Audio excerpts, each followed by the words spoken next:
Universal Peace Federation for this most important conference and for bringing together so many people, not just from Australia, who are concerned about many of the issues discussed today, but from many parts of the world. I call my talk Resisting the Assault on Freedom of Speech Foundation of a Tolerant Democracy. I recently, after much work with myself and staff, published 2 books, Transgender One Shade of Grey. Why the title? Because the gender ideology wants to have unisex toilet showers, change room sports. This is not diversity, it's making everyone one shade of grey. It's a textbook on these issues, and then we produce the little handbook, or the primer, however you want to describe it. There used to be the little red book of Mao's thoughts, the little black book, and now we've got the little grey book. These are detailed books on the framework of gender identity laws, regulations and corporate codes, undermining our fundamental freedoms and creating deep cultural and legal conflicts with people who believe that, like most of us, that sex is biologically determined and unchangeable. It's not just here in Australia. In federal, state and territory laws, it's in corporate codes of conduct, it's deeply embedded in the US Congressional Equality Act, went through recently, laws in many US states, the UK Equality Act, in many other countries, and being pushed in the UN, particularly in the last couple of weeks, with effectively the removal of the definition of biological sex from the International Crimes Against Humanity Treaty. And reading through that the discussions on that latter document, it wasn't just Western countries, it was Argentina, Bosnia-Herzegovina, Brazil, Chile, Costa Rica and many other countries that were also pushing for the redefinition of the human person by their gender identity in place of their sex. I want to put 3 questions to you to get down to put this in a practical way. Would it be acceptable for you for laws to force schools to allow boys who self-identify as girls to play in the same sports as girls, as your daughter, niece or granddaughter, and to accept them in their private spaces, their change room, showers and so on? Is that acceptable? Is it acceptable for sporting authorities to expel girls or women who are publicly critical of sporting codes of conduct that oblige them to allow males who identify as female to play in their female competition? Is that acceptable? Is it acceptable for corporates to impose codes of conduct that have nothing to do with an employee's job on their employees? Laws redefining the human person by their fluid gender identity give legal rights to boys and men identifying as female and impose obligations. Rights impose obligations on girls to accept the biological males in their safe spaces. Both the laws and corporate codes are imposing what I call a transgender worldview on everyone, on threat of legal or employment sanctions. The transgender worldview conflicts with the vast majority of people who say that biological sex is fixed at birth. Paul McHugh and Lawrence Mayer produced a landmark paper on the whole issue around the issues of gender identity in 2016. And they say that in all mammals, the female gestates the offspring and the male impregnates the female. As a result, the only variable that serves as the fundamental and reliable basis for biologists to distinguish between the sexes is their role in reproduction. And it's not some other behavioural or biological trait. Because societies have taken biological sex as being self-evident, definitions of the words man, woman and sex are generally not found in law. Now you might say, well, we haven't needed to, and similarly we didn't need to define marriage until 2004 because everyone believed it was only between a man and a woman. And then we had to define in law because that traditional belief was now being challenged.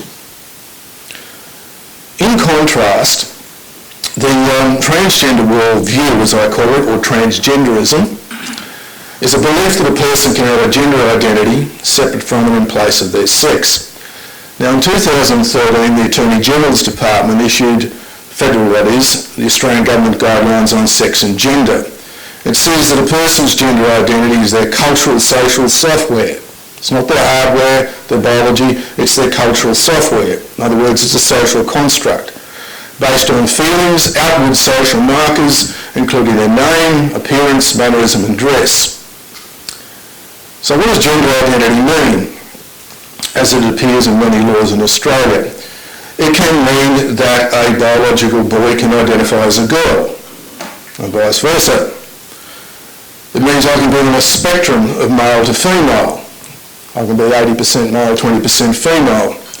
I can have one of the 58 non-binary gender identities that you see on Facebook. Or a person can be genderless, having no sex or gender. Under this theory, everyone on earth can have their own separate gender identity, which really dissolves the whole meaning of sex and thereby undermines also the meaning of marriage and family. Transgender is an ideology. That is a theory with a political plan of action to change the rules so as to redefine how we think about sexuality and the human person. For example, in 2013 in Australia, the Federal Sex Discrimination Act was changed to recognise a person by their gender identity. And it said gender identity means the gender-related identity, which is a circular argument. It's not a definition, it's a circular argument. Appearance, mannerisms, or other gender-related characteristics, etc. Well, that encompasses any definition that you want to decide for yourself as to how you want to present, 50% male, 50% female, or with some non-binary gender identity or whatever. You can start to see the problems with such a definition. I also point out it is very similar to the definition that was passed in the Congress recently, US Congress recently, in its Equality Act. As a consequence of these changes, the Attorney General's guidelines on sex and gender say all federal government documents now, and it's been extended from federal government documents by some states and territories to birth certificates, must now give people the option of identifying as male or female. That's not a biological recognition, by the way, that's a self-identification. So I could identify as female if I so choose. Or as indeterminate, that means any non-binary into those particular gender identities there, or anyone you choose, unspecified, no sex, or as intersex. That's an example from the ACT birth certificate, where not only the child but parents and all siblings can be recorded as with any of those options.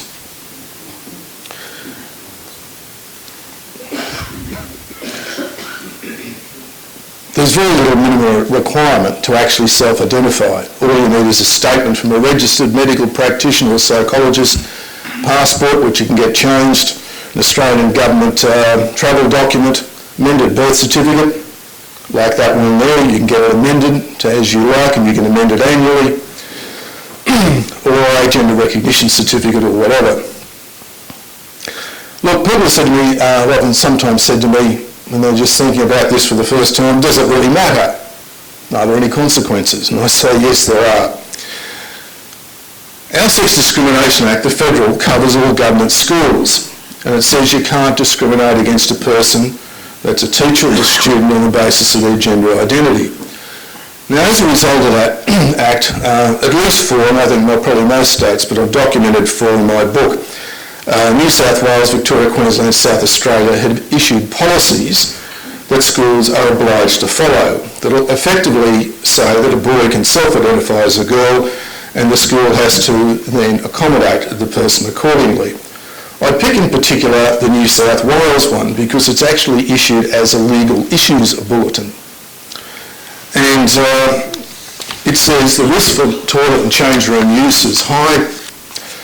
So how do you manage the risk? It has a 3-page table at the back of this 10-page document with saying that assessing whether the risks are high, medium or whatever, and it says on the basis of those change rooms and so on, doors must be provided, students change in the cubicle, staff to monitor, staff, student to report on any skylarking or anything else going on in those rooms. So our teachers are supposed to be what's known as toilet police. What happens to a teacher's reputation if he finds he's got to go into a girls' change room? One would have thought after the Royal Commission into child sex abuse that many teachers would be very reluctant to undertake such monitoring. And it comes at a time when there's serious concern over child-on-child sexual abuse in schools. The legal issues bulletins says there are 11 areas of compliance that teachers and schools are required on teachers and schools. 8 are rated as high and 3 as minimum. Medium. None are regarded as low risk. So what are the rights of parents to determine the education of their children as set out in the Universal Declaration of Human Rights or the International Covenant on Civil and Political Rights? What's happened to those rights? Well, the rights of students to privacy in their toilet showers and change rooms, or the rights of girls to fair play in sport. Now currently that Act, the Sex Discrimination Act, only covers state schools. However, proposals in the Parliament last year, and even suggested in some ways by the Morrison government to remove exemptions for faith-based schools, could see those same outlined policies, as I've described here, also applied to religious schools. There are other serious problems with this. One is in employment. For example, the South Australian Education Department policy says that teachers failure to provide transgender students with access to appropriate facilities can be regarded as a breach of anti-discrimination laws. Now, presumably that means they could face penalties, loss of professional accreditation, and be sacked from their job. In medicine, I'll give you 2 cases. Canadian psychologist and sexologist Kenneth Zucker headed the Toronto Centre for Addiction and Mental Health. Now, he's quite a famous doctor because he headed the American Psychiatric Association's committee that wrote into the DSM-5, the Diagnostic and Statistical Manual on Mental Disorders. It's their manual. He chaired the committee on gender dysphoria, and he encourages children to desist, but if teenagers persist, he does support them transitioning. Yet his unit was shut down and he was sacked because of a campaign by a trans activist who said, no, you should immediately support children transitioning. Dr. David Mayer Keith was 26 years as a UK doctor advisor under the National Health Scheme in Britain, was removed from that particular job as a medical assessor for the Department of Work and Pensions in Dudley because he did not want to use gender-neutral pronouns or pronouns asked for by transgender people, and this was said to be in breach of the UK Equality Act. What about sports and corporations? Recently, the Australian's Adam Creighton pointed out that not only Rugby Australia, but the National Australia Bank, Qantas and other corporations are imposing codes of conduct on employees that have nothing to do with the nature of their employment. They are effectively becoming private governments. But many sports like rugby have gone even further with more aggressive codes of conduct, for example, under which Israel Folau was, the Israel Folau case is just the tip of the iceberg. Rugby administrators said that he brought this sport into disrepute or discredit under the code because you're supposed to treat everyone equally, even on the basis of gender identity.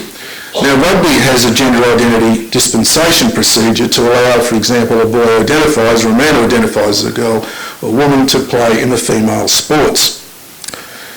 So it poses the question, under the code, if girls complain on their personal social media about biological males in their sport, they can be regarded as violating the rugby code of conduct. It's explicit in there, and could be expelled, disciplined, suspended or expelled from the game right for life. Similarly, the rules say if parents bring the sport into disrepute on their social media, they can be excluded from the rugby playing grounds. Yet we know from the research, for example, in the Journal of Sports Medicine, that on average, it's particularly at the elite level, the disparity in strength and agility and so on between men and women is around 10%. The smallest in 5.5% in the 800 metres freestyle, and the largest in weightlifting, where the disparity is almost 37%. And even sex change surgery and hormones don't necessarily reduce a male's strength, according to endocrinologists, for about 15 years. The problems go far wider. It's not only in schools and sport. Males can identify as females, can claim women's scholarships and jobs and pre-selections under affirmative action programs, in jails, be housed in female jails, access women's gyms, domestic violence centres, etc. Sex is important for a whole range of other things, insurance, right down to national security and protection against fraud. For example, given the strict rules around policing body searches, how does the police force find a pan-gender police person to search a person who has changed sex to pan-gender when searching for illicit drugs and concealed weapons? In the media, people's social media accounts have been shut down for challenging this ideology or for challenging same-sex marriage and transgender marriage. WordPress shut down one of the leading feminist websites challenging transgender ideology. The website was Gender Trender. Tumblr is a place where particularly a lot of autistic kids and a lot of children who are vulnerable have been swayed by the gender ideology. On campuses, people like, including myself and many others, have been deplatformed for simply expressing an opinion on this. Even though I said in my book, under a liberal democracy, people, adults, can choose to transgender if they wish. They have the liberty to do so. I could give many other examples. Gender identity laws are not only affecting religious people, but secular people who believe people's rights should be based on sex, not on gender identity. The laws, codes and regulations that we're seeing are creating deep fractures in our culture. It has another disturbing effect. A tolerant democracy remains an open public square in which all beliefs can be expressed. Imagine I'm a Catholic. Imagine if there was anti-discrimination law that said you can't discriminate against Catholics. Catholicism would be forced on state schools, other Christian schools, Muslim schools. Atheist organisations would be forced to employ Catholics. Effectively, the government would be imposing Catholicism as a state-established religion. This would be highly intolerant. I will come back to that one. Such laws, as we're seeing with gender identity laws, are imposing a state ideology. And we thought we'd learned our lessons from the wars of religion in the 16th and 17th century, that state-imposed religion and ideology led to terrible bloodshed in Europe over those 2 centuries. There is There are three areas of law where this is being imposed: anti-discrimination law, birth certificate law and marriage laws affecting human identity. There is a solution: write the definitions of man, woman and sex into law. If we don't, then I will simply go back to where I started. Your daughter, nieces, granddaughter can face biological males in their safe spaces and sports, and democracy will become a form of authoritarianism. I have my books here if anyone would like to get copies of this later on. Thank you very much. Thank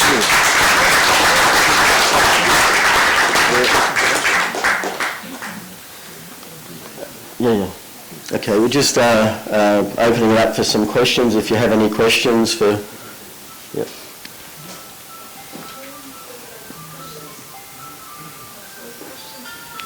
Patrick, I've got a question. Yeah. Thank you so much for that presentation. Do you want to speak? I can speak. My question is, what is your assessment? This is what you're talking about is going on in Australia. Certainly there's a lot of this going on in the U.S. What's your assessment of, in the region or Europe or the rest of the world? Some parts of the world are a lot more conservative and traditional, but how do you see this happening around the world? You don't have to be too comprehensive about it. Yeah. I said before, in the last couple of weeks, the UN Legal Commission has been furthering its draft of an international treaty, effectively, on crimes against humanity, I think, or war crimes or whatever. The International Criminal Court has, under its definitions for the purposes of war crimes, the definition of gender that essentially means only male and female. And the proposal was that in this convention or treaty that they would have the same definition. That definition has now been removed.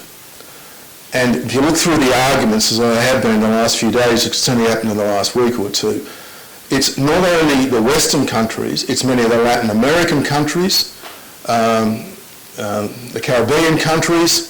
I haven't been through all of them as yet, but even some of the old Eastern European countries, like Bosnia-Herzegovina, are saying that the old the definitions of sex as binary male and female is old-fashioned and is not up to date with the new understandings of gender identity.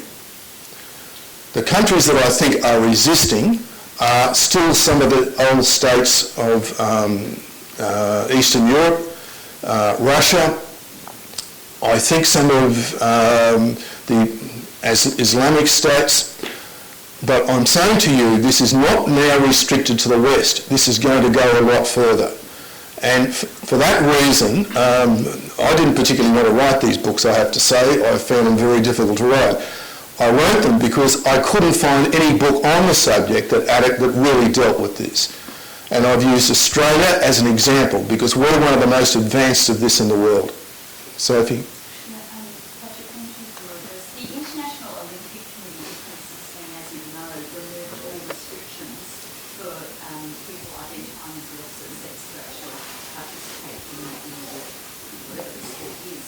And what we're seeing is that women are actually being injured, they're being beaten in whatever sports because they have the advantage of a lifetime of testosterone, but they're actually being physically injured now. I mean, Tony the Brents is concussed and had her orbital bone. Yeah, I've got it here somewhere. Yeah. Can you repeat her question? Yeah, I'll repeat your question. Are they taking litigation? What will it take for the Olympic Committee to take responsibility for the fact that they are allowing obstetric treatment and also injury? Yes, I think first point is you're asking what are the rules around the sports from the International Olympic Committee. Firstly, let me say that the International Olympic Committee, the sports federations, are in a sense like corporations as well, setting rules. So you've got to look at not only what the rules of the governments are saying in their anti-discrimination law and the birth certificate law, you've actually got to look at what institutions are now applying. I think, if I remember correctly, the IOC, International Olympic Committee, got blindsided basically by a court case on this. But they have only, the rules that they used to have was that a person had to have sex change surgery, a male had to have sex change surgery and had to reduce their testosterone levels to 10 millilitres or whatever it is, something or other per litre. They have now applied it down to 5, which comes closer to female levels, but they don't require sex change surgery. Now, the trans lobby has tried to say that once they've had sex change surgery and reduced their hormone levels, they've got the same strength as women, that men do. That's not what the endocrinologists are saying. They say it takes 15 to 20 years, and by that time they'd be out of the sport. So they are still operating with an advantage. They're still operating at an advantage. So that partly answers your question. Let me also say, in Australia under the Federal Sex Discrimination Act, it is now illegal in sports it has been illegal for some time in sports under 12 to restrict them to children of only the one sex. And although the differences between male and female strength are small, when you actually look up, as I did recently, studies on the times of children, say in running, swimming and various athletics, boys still have an advantage. It may be only 1 or 2%, but not 10%. But it still means if you're putting them in competition against girls, they're going to dominate on the podium. They're not simply equal. Okay?